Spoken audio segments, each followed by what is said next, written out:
India Pakistan எல்லையிலே இந்த எல்லையோர போர் பதற்றம் தொடர்பான நேரலையை நாம் பார்த்து கொண்டிருக்கிறோம்.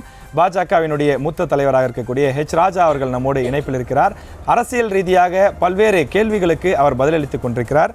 ராஜா சார், தற்போது நாம் பார்க்கும்போது நீங்கள் பேசும்போது சொல்லிட்டு இருந்தீங்க, ஒரு கிண்டலாக ஒரு விஷயம் சொல்லிட்டு இருந்தீங்க, அவங்ககிட்ட சாப்பிட்றதுக்கும் ரவை இல்லை, அவங்களுடைய துப்பாக்கிகளும் கூட ரவை இல்லை அப்படின்னு சொல்லி நீங்கள் சொல்லிட்டு இருந்தீங்க. ஆனால் இதில் பார்க்க வேண்டிய முக்கியமான விஷயம் என்னென்னா, பாதுகாப்புத்துறை அதிகாரிகள் கொஞ்ச நேரத்துக்கு முன்னாடி தான் பேட்டி கொடுத்தாங்க. அவங்க சொல்கிறாங்க பாகிஸ்தான் அதிநவீன ஆயுதங்களை கொண்டு தாக்கி இருக்கிறது என்று சொல்கிறாங்க. நீங்கள் சொல்கிறதுக்கு முற்றிலும் முரணாக அவங்களுடைய இது இருக்குது. ஏன்னா பள்ளி கட்டிடங்கள் மீதெல்லாம் பாகிஸ்தான் தாக்குதல் நடத்தியிருக்குன்னு சொல்கிறாங்க. இஸ்ரேலுடைய அதாவது வந்து பார்த்தீங்கன்னா துருக்கியிலிருந்து அவர்கள் ஆயுதங்களை பெற்று தாக்குதல் நடத்தியிருக்கிறார்கள் என்ற குற்றச்சாட்டை எல்லாம் வச்சிருக்கிறாங்க. அதாவது நான் விளையாட்டாக ஒரு நண்பர் சொன்னதை உங்களுக்கு சொன்னேன். காரணம் என்னென்னா, இன்னைக்கு பாகிஸ்தான் கிட்டத்தட்ட 500க்கு மேற்பட்ட ட்ரோன்ஸ் நமக்கு எதிராக அட்டாக் பண்ணியிருக்காங்க. ஆனால் எல்லாமே செயலிழக்க செய்யப்பட்டு இருக்கிறதா இல்லையா?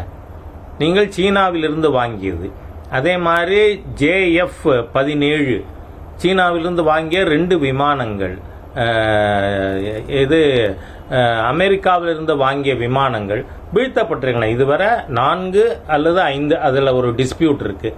4 விமானம் வீழ்த்தப்பட்டிருக்கு, 5 விமானம் வீழ்த்தப்பட்டிருக்குன்னு.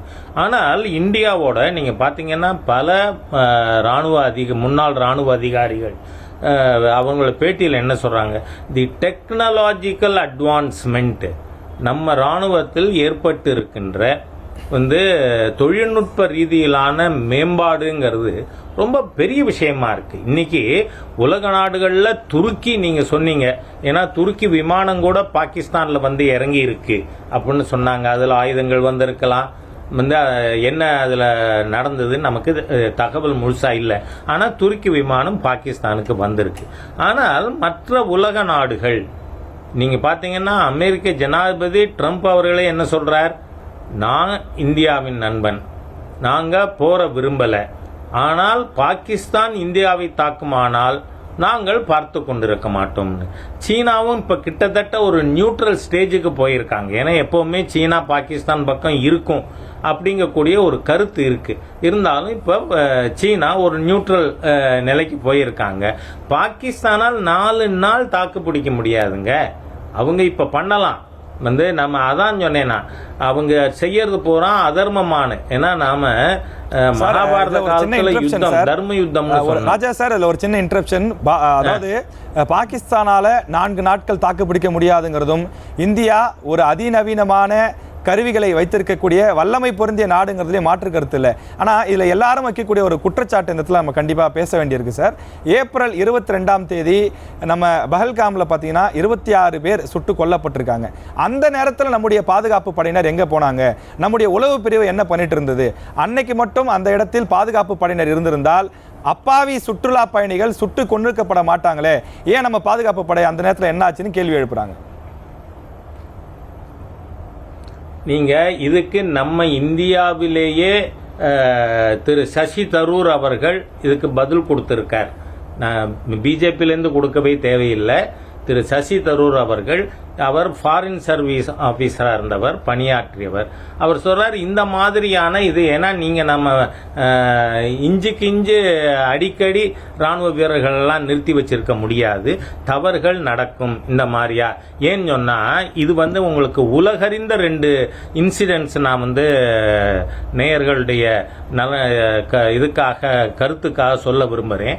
பாகிஸ்தானில் இது அமெரிக்காவில் ட்வின் டவர் தாக்கப்பட்டது. ட்வின் டவர் மட்டுமா தாக்கப்பட்டது? இல்லை, அமெரிக்காவின் இராணுவ தலைமை பீடம் பென்டகனும் தாக்கப்பட்டது. அப்போ அமெரிக்காவினுடைய இன்டெலிஜென்ஸ் சிஸ்டம் அன்னைக்கு பென்டகன் தாக்குற அளவுக்கு பலவீனமாக இருந்ததுன்னு சொல்ல முடியுமா? இல்லை. அதே மாதிரியா நீங்கள் இப்போ 23 அக்டோபர் மாதம் இஸ்ரேலில் ஹமாஸ் பயங்கரவாதிகள் ஒரே சமயத்தில் 5000 மிசைல் அட்டாக் நடத்தினாங்க. ஆனால் இன்னைக்கு என்ன ஆச்சு, இஸ்ரேல் எதிர் தாக்குதல் கொடுக்க ஆரம்பித்த உடனே இன்னைக்கு இஸ்ரேல் பக்கம் அன்னைக்கு 1000 சொச்சம் பேர் கொல்லப்பட்டார்கள். இன்னைக்கு 60,000 பேர் ஹமாஸ் இதில் சைடில் கொல்லப்பட்டிருக்காங்க. அதனால ஒரு சம்பவம் அது நடக்கிறதுக்கு இது பாகிஸ்தானுடைய தீய நோக்கம். ஜம்மு காஷ்மீரை நாம கைப்பற்றணுங்க கூடிய தீய எண்ணம் பாகிஸ்தானுக்கு இல்லைன்னா நடந்திருக்க போறது இல்லையே. நைபர்ஸ் அந்யோன்யமா இருந்திருக்கலாமே. பாகிஸ்தானோட ரவுடித்தன் நான் சொல்லுவேன், இட்ஸ் அ ரோக் நேஷன்.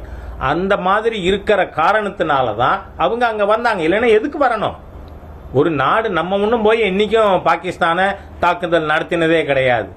அவங்க ஏன் பண்றாங்க? ஆயுதம் அவங்க எடுக்கிறாங்க, கடைசி நஷ்டம் அவங்களுக்கு தான் அதிகம். அதனால நான் என்ன சொல்றேன், இதை சில பேர் இங்க இருக்கின்ற அவங்க என்ன நினைக்கிறாங்க, இந்தியானா மோடி அவர்கள், மோடியை தாக்கலாம் அப்படிங்கிற மாதிரி எல்லாம் சில பேர் நினைத்து பிரிவினைவாத சக்திகள் பேசக்கூடிய ஆர்குமெண்டே ஒழிய, இது யதார்த்தமா ஒரு நாட்டினுடைய சூழ்நிலையை பார்த்தா இதுல ஒரு பெரிய குற்றம் இருப்பதாக நான் நினைக்கல. குறைபாடுகள் இருக்கலாம், இருந்தா அதை அரசாங்கம் சரி செய்யும்.